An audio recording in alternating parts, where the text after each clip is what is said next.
But speaking of musicals, there is another musical moving forward from Trey Parker and Matt Stone with Kendrick Lamar.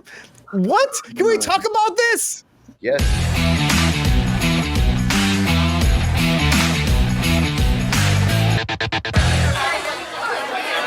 So everybody, there's no name for this yet. There's no name for this musical, but this is the most interesting concept I've heard for a musical here. But we got, okay, Trey Parker, Matt Stone, known from South Park, of course, the Book of Mormon.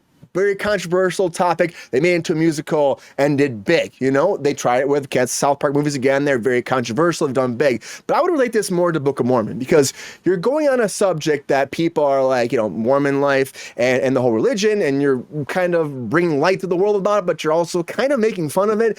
But when they do it, it works and it does very well. Well, this new movie they're working on right now, which they just started shooting with Kendrick Lamar, there's no name for it yet, but it's now this is, I mean, honestly, when I read the premise for this, I'm going to tell you right now. So they depict the past and present coming to a head when a young black man who was interning as a slave reenactor at a living history museum discovers that his white girlfriend's ancestors once owned his. All right, so it's a slavery comedy musical. So now we're touching on slavery for Trey Parker and Matt Stone, and it's not confirmed, but apparently they keep saying it's musical coming forward. It's rumored to be musical. Now the head of Paramount came forward, Brian Robbins, and CEO said it's one of the funniest and most original scripts they've ever read, and it's starting to create some fireworks at CinemaCon earlier this coming year. So they're talking about being super excited about. People are going nuts about Team America. They're a great one, Queen, but they did a lot of great musicals and a lot of great numbers, and Kendrick Lamar has never been acting before, so his film debut here too, working with some big comedy directors. It sounds fascinating to me. I'm also worried about people like a backlash, so I could see, you know, because again, I imagine there's a massive backlash for Book of Mormon too. You think there'll be a big backlash for this, Lexi? Because again, you're touching on, you know, the slavery issue. That's always it's a touchy subject. Like, how are they going to deal with this? How can they make this a comedy? I just don't know. How do you feel about it, Lexi? From what I understand, I thought the movie was called Slave Movie. That was a rumor, but they said it's not titled yet. That was like the temporary name. Okay. I think that he picked the right two white guys to go to do this. Like, they're going to be able to be as disrespectful and respectful with the subject matter as they can be. Do you know what I mean by that statement? Like, South Park does everything they can to be as disrespectful and respectful as they can. Like, they cross every line while also being as respectful as humanly possible. Like, I would never be offended by anything on South Park, and South Park crosses every possible line that it can. And always. You know, there are plenty of communities out there that South Park could have a problem with South Park. And when they initially started, obviously, you know, mothers had an issue and there was a lot of like that. And I'm using South Park, the history of it as an example, because that's just like, you got to look at their track record. They've earned the ability to cross lines. And so if Kendrick Lamar wants to cross lines, he picked the right people to go to cross lines.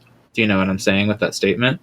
Oh yeah, because they always, like I said, Book of Mormon, they have no trouble with crossing lines. Right, but not just that, like with the subject matter that they talk about on South Park and everything as well. So with that in mind, I also think that if they want to do anything musical, I mean, we've got a Pulitzer Prize winning rapper, and we have two, you know, award-winning musical writers, and two of the greatest like comedy writers probably to ever live.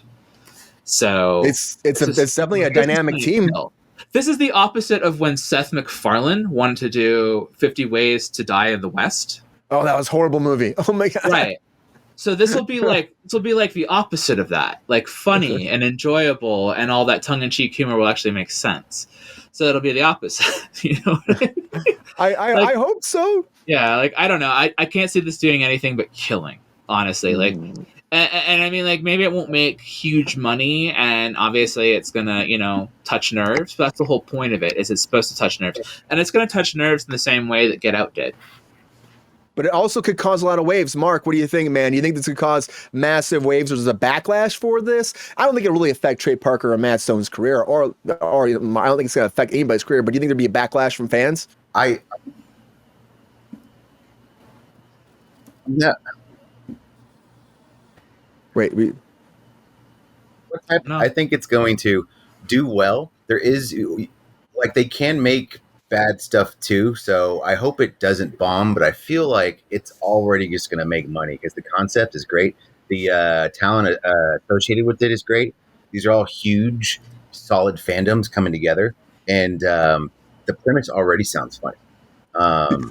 Yeah, I love it. And Kendrick Lamar can actually act Lamar's surprisingly freaking awesome. well. He was in an episode in Atlanta, and then also in another episode of I forgot which show, but he has he has more range than you think, and it just sounds like. Also, he's such a he's worked in collaboration and stuff before, compositions and stuff. So he's a great person just to work with while writing as well.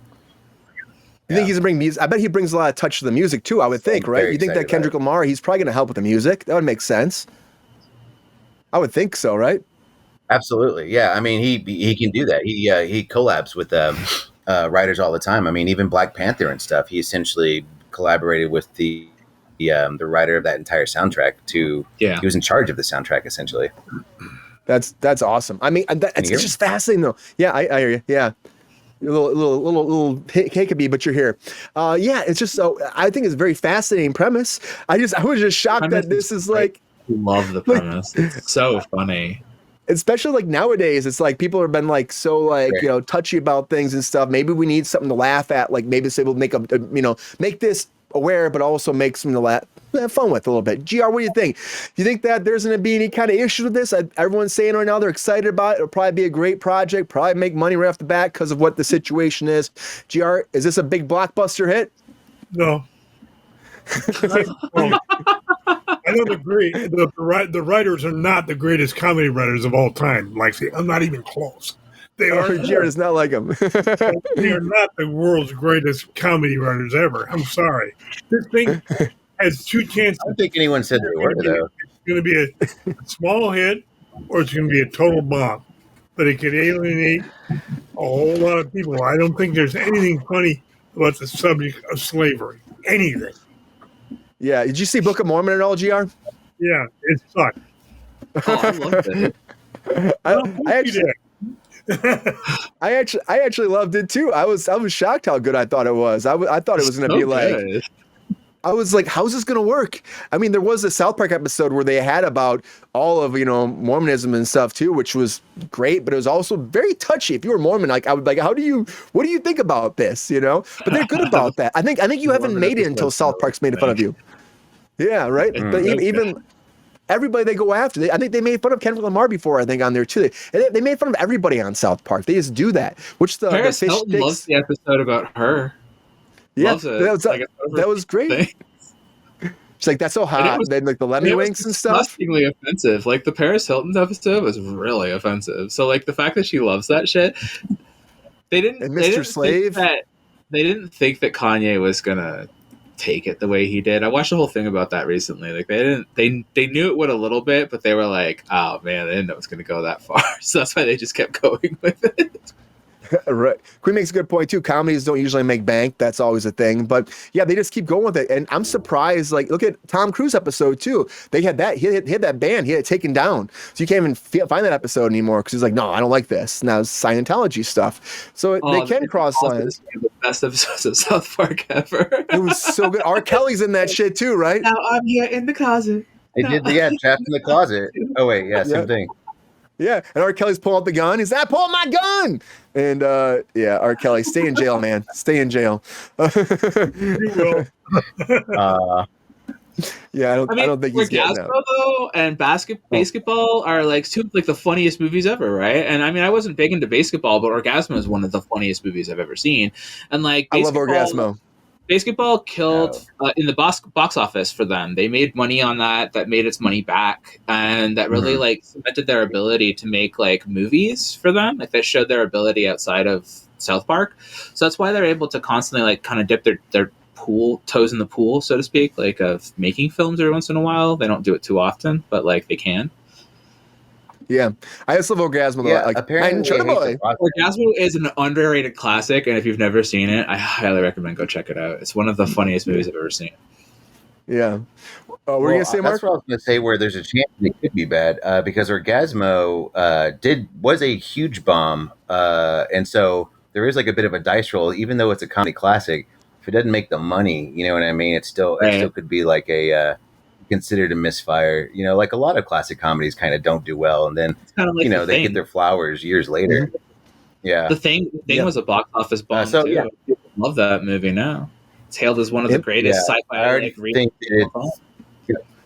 You never know. I feel Yeah, like yeah. movies just keep bombing too lately. I like with freaking Joker. You think that was gonna be like a big hit, and it just freaking nothing done. You know, and I bet next week it'll be a bigger drop. So it's always there's always a risk these days of going to movie theaters. But I think that like we gotta keep making good stuff. It's like look at the way that movies were put into theaters when we were growing up. I didn't mean to cut you off there, but like the way that they were put into theaters when you were growing up, they had like at least a like good month and a half of runtime. They're going, oh, it was in there for like a week and a weekend. Oh, it was a bomb. Like, how was it a bomb? It was like it was out for like a day, and you're like, I was a bomb. I'm like, okay, well, you didn't advertise it. I didn't know anything about it, which we're always talking about how they don't advertise anything. So I don't see any ads. I don't know where anything is. I don't know how anything's coming out. And then you go, oh my God, it was a bomb. And I'm like, was it a bomb because you wanted it to be a bomb? Because I didn't know about it.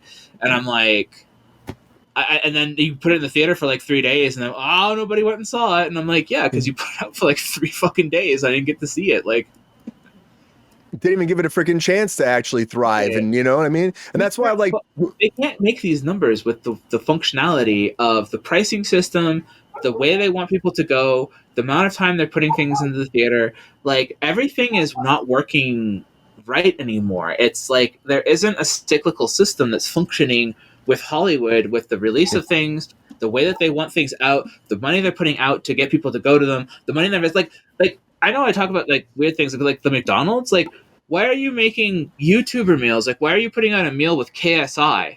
But you could be putting out a meal for Borderlands, and I would have known that Borderlands had a movie that came out. And then I would have went and saw Borderlands more likely than, if you had put a meal out with, Cardi B.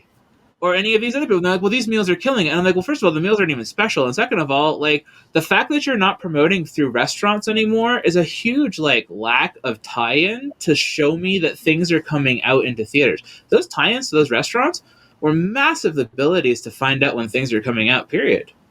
I remember I used to have like the for Batman Forever, they had the mugs at McDonald's, like the Riddler mug and the Batman mug, and it was like I want to collect them all. Yeah. I think I have them still have in my parents' attic someplace, but they're cool. They had a lot of cool different toys to tie in. It was like I go there for that, and they'd have the same thing. You when something's out, it's like, oh, Batman's there's a new Batman movie. There's a bunch of toys at McDonald's. Oh, this movie's coming out. This looks interesting. There's a bunch of toys at McDonald's, or Taco Bell has a meal for kids, or who the fuck ever. Like, remember we all know about. We still talk about, Demolition Man to this day because of the Taco Bell tie-in. Oh, yeah. That was great. That was freaking great. It was like the last fast chain restaurant that lived through the whole thing, right? It was the last one. Unless you're in Europe, in which it was a Pizza Hut. Learned that one too. That's really funny. That's pretty good. Cool. Yeah. That's pretty good. Well, I gotta say though, hopefully do more advertising like that. Movies will bomb just because of this, because they're not even giving it a chance, like you're saying, Lexi. They spent a lot of money on Joker here. Hopefully they spend the amount of money to make it good. But something like this, comedies, they won't do a lot of advertising for this. But you're right, things will just bomb. They're gonna bomb. But it's also comes down to these big budgets they spend for things too. Yo, player, if you enjoyed this video, please like and subscribe and hit the bell to be notified when we are live. And if you are able to join our Patreon, please join. Because the pep star needs more snickety snacks. Because I'm hungry. Holla back. Love y'all.